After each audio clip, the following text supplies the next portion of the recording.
Hello friends, जय हिंद। देखिए, हम लोग देखेंगे बिहार पुलिस का प्रैक्टिस सेट। ठीक है, पहला प्रश्न आपका ये रहा।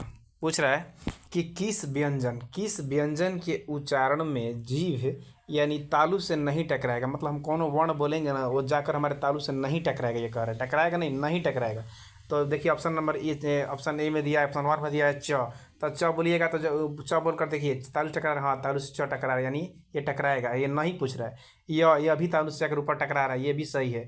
ये भी नहीं हो, मतलब ये भी, ये आंसर नहीं होगा इसका। घ तालु से टकरा रहा है, घ नहीं टकरा रहा। कोशिश कीजिए बोलकर घ, ये कंठ से आ रहा है, ये कंठ से टकराएगा। तालाबी सा, ये भी टकरा रहा है तालु से जाकर, लेकिन घ नहीं टकरा, ये कंठ से टकरा है। इसका आंसर क्या हो जाएगा? घ। अब देखते हैं कि इसका याद, एक ट्रिक बता देते हैं हम आपको। याद कर लीजिए कि तालु से टकराने वाला वर्ड कौन कौन सा। ऐसे ये इस पर ट्रिक याद करने से बेहतर है कि आप खुद से बोल कर देखिए। ये तो काफ़ी आसान चीज़ होता है, ये याद हो जाएगा। इस पर ज़्यादा दिमाग नहीं लगाना है। ठीक है, इससे बता देते हैं हम आपको। देखिए, इसके लिए ट्रिक यही है कि देखिए च य ई च य और तलाबी स, ये सारे जीभ से टकराएंगे, ये जाकर तालु से टकराएंगे जीभ से। ई च य तलाबी स, ई में दोनों आएगा, छोटा ई और बड़ा ई में दोनों ही, छोटा ई बड़ा भी। ये च में हो जाएगा पूरा चवर्ग, चवर्ग मतलब च छ ज झ य, ये सारे जाकर तालु से टकराएंगे। य टकराएगा तालु से और तलाबी से भी टकराएगा। ये सारे वर्ड कैसे टकराएंगे? ताकि तलाबी स, ये सारे वर्ड जीभ यानी तालु से टकराएंगे। इसे क्या कहेंगे? जी हाँ, तालु से टकराने वाला वर्ड कहेंगे। लेकिन घ नहीं टकरेगा। आंसर क्या हो जाएगा? घ हो जाएगा। मिलते हैं अगले प्रश्न की तरफ बढ़ते हैं। अगला प्रश्न आपका, हाँ फ्रेंड्स, अगला प्रश्न आपका ये रहा। देखिए, हम उन्हीं प्रश्नों को देखेंगे जो मतलब आपको फंसा सकता है एग्जामों में। ठीक है, ताकि आप, अगला प्रश्न आपका ये रहा। किस शब्द में अनु उपसर्ग, कह रहा है कि किस शब्द में अनु उपसर्ग लगा है। तो आपको बताना है कि किस शब्द में अनु उपसर्ग लगा है। आपको देखिए दिया है अनवती, अनवती, अनवती में नहीं लगा है।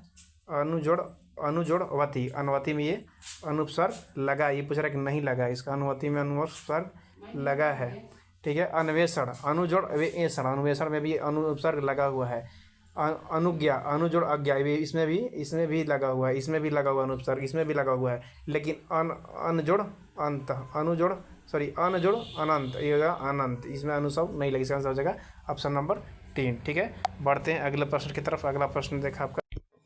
हेलो फ्रेंड्स, अगला प्रश्न आपका ये रहा। पूछ रहा है कि प्रत्युकार, प्रत्युकार में कौन सा है? प्रत्युकार इसमें पूछ रहा है फ्रेंड्स, पूछ रहा है कि प्रत्युकार में कौन सा संधि है। मतलब कौन सा संधि है? ये व्यंजन संधि है, विसर्ग संधि है, गुण संधि है, यण संधि है। देखिए, इसका आंसर हो जाएगा यण संधि। प्रत्युकार में कौन सा संधि है? यण संधि। यण संधि की पहचान क्या है फ्रेंड्स? इसमें आधा य या व लगा हो। इसमें क्या लगा हो फ्रेंड्स? आधा य या व। इसमें आधा य और व लगा हो, उसे कहते हैं यण संधि। जैसे प्रत्याकार, अत्याचार, व्यवहार, स्वागत, व्याकरण, ये सारे क्या है? यण संधि के उदाहरण। यण संधि के उदाहरण, प्रत्युकार में आधा त या आधा य और व लगा, ठीक है, उसे क्या कहेंगे? यण संधि कहेंगे। ठीक है, अब देखते हैं, देखते हैं देखिए, और जिसमें पूरा क्या बोलते हैं, जिसमें पूरा या व लगा, जिसमें पूरा या व लगा हो, इसमें पूरा या व लगा हो, उसे क्या, कौन सा संधि कहेंगे? इसमें आधा लगा उसे यण संधि कहेंगे। ठीक है, इसमें पूरा या व लगा हो, उसे क्या कहेंगे? आयादी संधि। क्या कहेंगे फ्रेंड्स?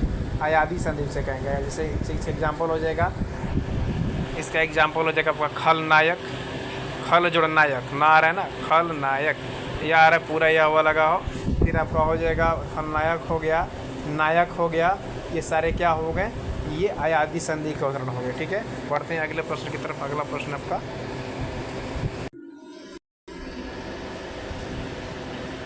हाँ फ्रेंड्स, अगला प्रश्न आपका ये रहा। मुहावरे से संबंधित क्वेश्चन दिया गया है। कह रहा है कि आ बैल मुझे मार लोकतिया का सही अर्थ क्या है? आ बैल मुझे मार लोकतिया का सही अर्थ क्या आपको बताना है। ठीक है, और ए में दिया है बैल को जानबूझकर मारना, बी में दिया है बैल को मारने के लिए आमंत्रित करना, सी में दिया है जानबूझकर आफत मोल लेना, बैल से लड़ाई करना। तो जानबूझकर कोई बैल मारना, ये मुहावरे का अर्थ सही नहीं है। दो बैल को मारने के लिए आमंत्रित करने भी सही नहीं है। हाँ, जानबूझकर आफत मोल लेना, यही आपका करेक्ट आंसर। इसका आंसर क्या हो जाएगा? जानबूझकर आफत मोल लेना। जैसे आंसर ऑप्शन नंबर 3 हो जाएगा। मुहावरे का अर्थ यही है। ठीक है, बढ़ते हैं अगले प्रश्न की तरफ। अगला, हाँ फ्रेंड्स, अगला प्रश्न आपका ये रहा। निम्नलिखित अंग्रेजी का वाक्य हिंदी में करें। ठीक है, आपका दिया है कि are you can to get together on a Saturday. Are you can are you keen to get together on Saturday.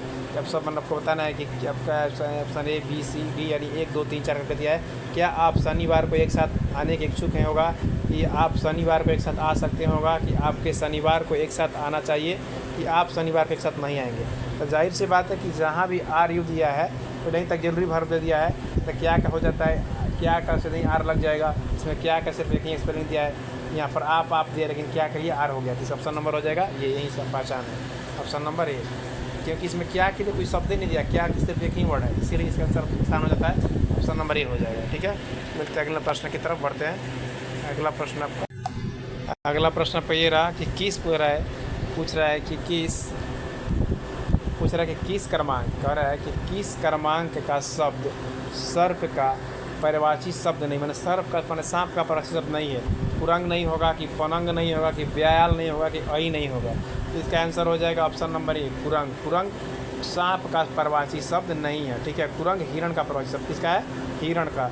किस जीव का सबसे बढ़िया आँख होता है, तो हिरण का ही सबसे बढ़िया आँख होता है। ठीक है, पनंग अही और ब्याल ये तीनों जो है सांप का पर यानी सर्प का पर्यायवाची शब्द है, ये सर्प का तीनों शब्द है। ठीक है, बढ़ते अगले प्रश्न की तरफ। अगला प्रश्न आपका ये रहा, कह रहा है कि उपेक्षा का सही विलोम शब्द क्या है। उपेक्षा का सही विलोम शब्द क्या होगा, सम्मान होगा, अपेक्षा होगा, अपमान होगा, तिरस्कार होगा। ये बहुत से लोग प्रश्न को गलत करेंगे। ठीक है, देखिए इसका आंसर क्या हो जाएगा, उपेक्षा का आपका हो जाएगा, आपका आंसर हो जाएगा सम्मान। क्या हो जाएगा, सम्मान। जबकि आप लोग ने अपेक्षा मारोगे, अपेक्षा बिल्कुल गलत है, ये बिल्कुल गलत है, ये भी नहीं होगा और ये भी नहीं होगा। उपेक्षा का विलोम शब्द होता है सम्मान। उपेक्षा का मतलब होता है तिरस्कार करना, अपमान करना, बेइज्जती करना। ठीक है, जबकि सम्मान कर रहे हैं, इसका उपेक्षा का मतलब ही होता है कि आप किसी का तिरस्कार रहे हैं, सम्मान नहीं कर अपमान कर रहे हैं। ठीक है, तो यही होता है उपेक्षा, और सम्मान कर इसका विलोम शब्द हो गया। बढ़ते हैं अगले, अपेक्षा नहीं होगा। ठीक है, उपेक्षा का अपेक्षा नहीं होगा, ध्यान रहे समझ। उपेक्षा का मतलब होता है तिरस्कार करना।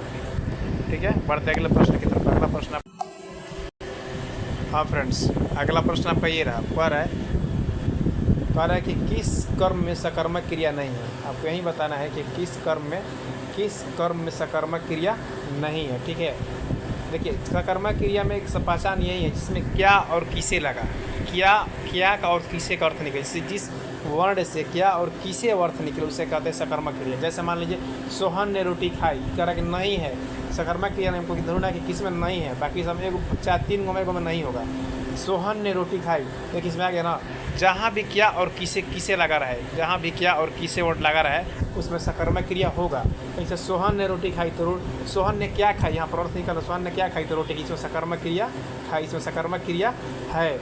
महेंद्र ने पाठ पढ़ा, महेंद्र ने क्या पढ़ा, तब पाठ पढ़ा, इसमें भी सकर्मक क्रिया है।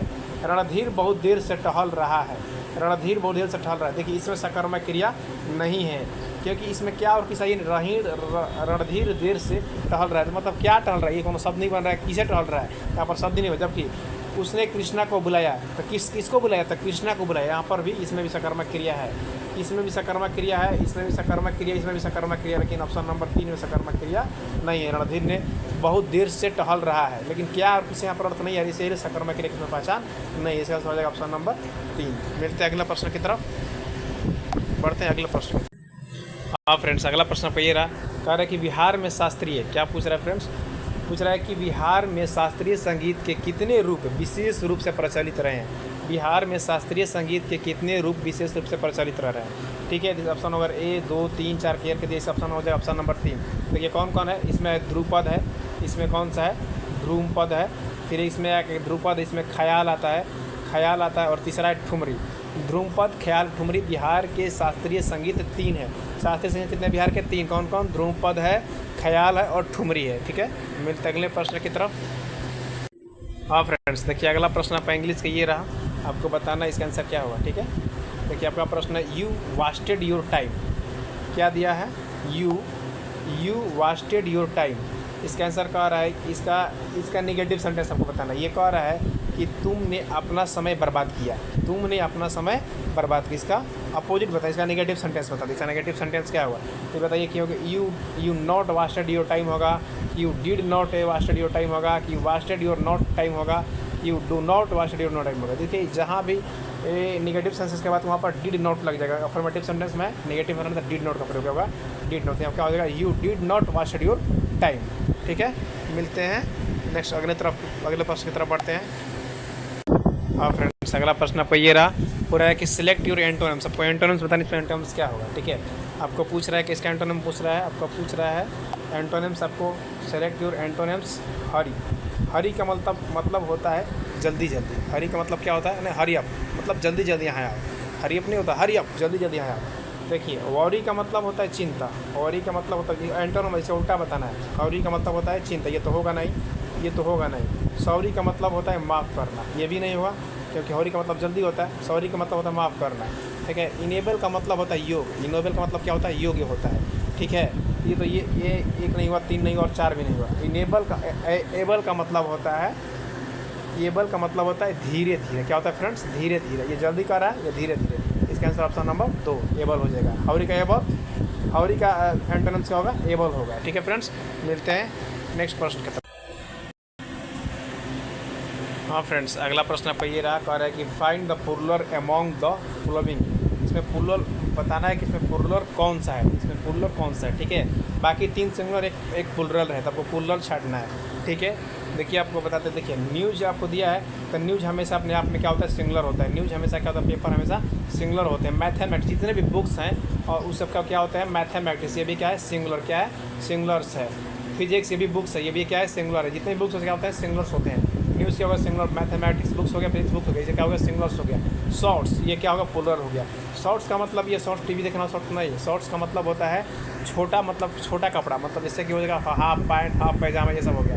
और जहाँ भी दो भागों में कोई पार्ट विभक्त हो जाए, वहाँ पर क्या लगा, प्लूरल है। क्या लगता है, प्लूरल लगता है। जैसे आपका शॉर्ट्स हो गया, पैंटलून हो गया, ये सब क्या हो गया, शूज हो गया। ये 2 भागों में, शॉर्ट्स पैजामा 2 भागों में बढ़ जाएगा, शूज 2 भागों में बढ़ता है। ये सब क्या हो गए, प्लूरल होंगे। ठीक है, बाकी न्यूज़, मैथमेटिक्स, फिजिक्स, ये सारे जितने बुक्स हैं, ये सब सिंगुलर अपने आप में देखने में प्लूरल है, लेकिन होते हैं सिंगुलर। बढ़ते हैं अगले प्रश्न की तरफ। हाँ फ्रेंड्स, अगला प्रश्न आपका ये रहा, कह रहा है कि water fill in the blanks. क्या कर रहा है, water fill in the blanks. Water fill in the blanks at the 100 degree celsius, मतलब वाटर 100 डिग्री सेल्सियस पर बॉइलिंग होता है। अब पता नहीं कि वाइल होगा कि वाइल्स होगा कि वाइलिंग्स होगा कि विल हैव वाइलिंग होगा। देखिए यहाँ पर ये दिया है आपका सेंटेंस प्रेजेंट इंडेफिनिट। क्या दिया है, प्रेजेंट इंडेफिनिट टेंस में सेंटेंस दिया है। हम जानते हैं कि जहाँ भी प्रेजेंट इंडेफिनिट वहाँ पर ता लगा होता है, प्रेजेंट इंडेफिनिट का पहचान यही है। तो जहाँ भी 100 डिग्री, यह कह रहा है कि वाटर 100 डिग्री सेल्सियस पर खौलता है। यहाँ पर ता रहा है, प्रेजेंट इंडेफिनिट टेंस है, तो प्रेजेंट इंडेफिनिट के साथ क्या वर्ब का कौन सा रूप लगता है, आपका वर्ब का हो जाएगा, वर्ब का 5वां रूप, वर्ब का 5वां रूप लगता है। तो वर्ब का 5वां रूप क्या हो जाएगा, वॉइल्स। क्या हो जाएगा, वॉइल्स। आंसर क्या हो जाएगा, वॉइल्स। ठीक है, मिलते हैं अगले प्रश्न की तरफ। अगला प्रश्न आपका फ्रेंड्स ये रहा, कह रहा है कि ज्वार भाटा की घटना घटित होती है क्योंकि उन दिन, आप ऑप्शन ये कह रहा है, चंद्रमा और पृथ्वी एक दूसरे के लंबवत होते हैं। मतलब ज्वार भाटा की घटना जब होती है तो उन दिन क्या होता है, कह रहा है कि ज्वार भाटा की घटना उन दिन घटित होती है क्योंकि चंद्रमा और पृथ्वी एक दूसरे के लंबवत होते हैं। सूर्य तथा चंद्रमा लंबवत होते हैं। सूर्य, पृथ्वी तथा चंद्रमा एक सरल रेखा में होते हैं कि सूर्य तथा पृथ्वी लंबवत होते हैं। आपको ऑप्शन नंबर दिया है, ऑप्शन बताइए क्या होगा। देखिए इसका आंसर हो जाएगा। हाँ फ्रेंड्स, ये प्रश्न पूरा हम नहीं देख पाए थे। देखिए प्रश्न आपका पूरा इस तरह से दिया, कट गया था। कह रहा है कि अमावस्या तथा पूर्णिमा, क्या कह रहा है फ्रेंड्स, अमावस्या तथा पूर्णिमा के दिन बृहद ज्वार भाटा की घटना घटित होती है। बात सही है, अमावस्या एवं पूर्णिमा के दिन ही बृहद ज्वार की घटना घटित होती है क्योंकि उन दिन क्या होता है, तो उन दिन आपको ऑप्शन बता दिए हम, उन दिन उसका आंसर हो जाएगा उन दिन सूर्य, पृथ्वी तथा चंद्रमा, सूर्य, पृथ्वी तथा चंद्रमा तीनों संपूर्ण होते हैं, सरल रेखा में होते हैं। इसीलिए उस दिन क्या होता है, ज्वार भाटा होता है। ठीक है, पूर्णिमा और अमावस्या के दिन तीनों एक ही सरल, पृथ्वी, सूर्य, चंद्रमा तीनों एक ही सरल रेखा में होते हैं, तब ज्वार भाटा घटित होती है पूर्णिमा अमावस्या के दिन। अब यहाँ पर क्वेश्चन बनता है कि 2 ज्वार भाटा के बीच का समय कितना होता है, सॉरी 2 ज्वारों के बीच का अंतर कितना समय का हो, कितना घंटे का समय होता है। तो इसमें हो जाएगा 12 घंटा 26 मिनट। 2 ज्वारों के बीच का समय कितना होता है, 12 घंटा 26 मिनट। फिर पूछेगा 2 भट्टे का बीच, मतलब 12 घंटे 26 मिनट पर, प्रत्येक 12 घंटे 26 मिनट पर हमेशा ज्वार आते रहता है। और भाटा कब आता है, ऊपर उठना है, जल का क्या होता है, ज्वार, जल का नीचे गिरना क्या होता है, भट्टा होता है। ठीक है, तो देखिए भाटा क्या हो जाएगा, ज्वार का तब हो गया 2 ज्वारों के बीच का अंतर होता है 12 घंटा 26 मिनट, लेकिन भाटा का वजह से आधा हो जाएगा 6 घंटा 13 मिनट। 6 घंटा 13 मिनट में, हर 6 घंटा 13 मिनट में भाटा आता है और हर 12 घंटा 26 मिनट में ज्वार आता है। यानी दो ज्वारों के बीच का अंतर ये हो रहा है, ये एग्जाम में पूछा जाता है। ठीक है, मिलते हैं अगले प्रश्न की तरफ। हेलो फ्रेंड्स, अगला प्रश्न आपका ये रहा, कह रहा है कि 1651 ईस्वी में मुगलों द्वारा बंगाल में किस स्थान पर ईस्ट इंडिया कंपनी को व्यापार करने और फैक्ट्री बनाने की अनुमति दी गई थी। 1651 ईस्वी में मुगलों द्वारा 1651 ईस्वी मुगलों द्वारा बंगाल में किस स्थान पर ईस्ट इंडिया कंपनी व्यापार करने और फैक्ट्री बनाने की अनुमति दी गई थी। इसका आंसर क्या हो जाएगा, कासिम बाजार में। क्या होगा फ्रेंड आंसर, कासिम बाजार का आंसर क्या हो जाएगा, कासिम बाजार। बढ़ते अगले प्रश्न की तरफ। हाँ फ्रेंड्स, अगला प्रश्न आपको ये रहा, निम्नलिखित में से वह सागर कौन सा है जो भूभद है। देखिए कह रहा है वह कौन सा ऐसा सागर है जो भूभद है। भूभद कहने का मतलब वो भूमि से घिरा हुआ है, वो चारों तरफ भूमि से घिरा हुआ है। ठीक है, वहीं भूभद देश कहलाता है या भूभद सागर कहलाएगा। ठीक है, तो लाल सागर किसी न किसी अरब सागर से, किन सागर से जुड़ा हुआ है। उत्तरी कील बाल्टी कील को उत्तरी सागर जोड़ता है। तिमोर भी किसी दो महासागर से जुड़ा हुआ है। तिमोर तो पूरा का पूरा महासागर है। मतलब ये सभी जल से जुड़े हुए, सागरों से जुड़े हुए हैं। लेकिन जो अरल सागर है ये यूके से जुड़ा है। मतलब ये उज्बेकिस्तान और कजाकिस्तान से, ये उज्बेकिस्तान एक तरफ एक तरफ कजाकिस्तान, इससे जुड़ा हुआ है। ये दोनों के बीच स्थित है अरल सागर। ये भूस्थल देश है, भूबद्ध देश है, क्योंकि ये भूमि से चारों तरफ से घिरा हुआ है, जल से घिरा हुआ नहीं अरल सागर। ठीक है, बढ़ते हैं अगले प्रश्न की तरफ। हाँ फ्रेंड्स, अगला प्रश्न आपका ये रहा, पूछ रहा है कि प्राचीनतम अंतर्राष्ट्रीय एयरलाइन कौन सा, सबसे पुराना एयरलाइन कौन सा है। तो इसमें हो जाएगा डच के LM। क्या हो जाएगा, डच के LM, यह सबसे पुराना अंतर्राष्ट्रीय एयरलाइंस है। ठीक है, बढ़ते अगले प्रश्न की तरफ। हाँ फ्रेंड्स, अगला प्रश्न आपका ये रहा, सुलू राजवंश की स्थापना किसने किया। सुलू राजवंश की स्थापना किसने किया। देवराय, अभिभोज होगा कि इंडिपेंडा होगा कि नरसिम्हा होगा। इसका आंसर हो जाएगा नरसिम्हा। क्या हो जाएगा फ्रेंड्स, नरसिम्हा। देखिए विजयनगर साम्राज्य में कुल 4 वंशों ने शासन किया। कौन कौन, एक हो जाएगा आपका संगम वंश, दूसरा हो जाएगा सालू वंश, तीसरा हो जाएगा तुलु वंश और चौथा हो जाएगा आर्यभट्ट वंश। क्या हो जाएगा, आर्यभट्ट। विजयनगर साम्राज्यों में 4 वंशों ने शासन किया। कौन कौन, एक हो जाएगा संगम वंश, दूसरा हो जाएगा सालू वंश, तीसरा हो जाएगा तुलु वंश और चौथा हो जाएगा आर्यभट्ट वंश। ठीक है, इतना ही रहने तक मिलते हैं नेक्स्ट वीडियो में नेक्स्ट प्रश्नों के साथ। तब तक के लिए जय हिंद, जय भारत।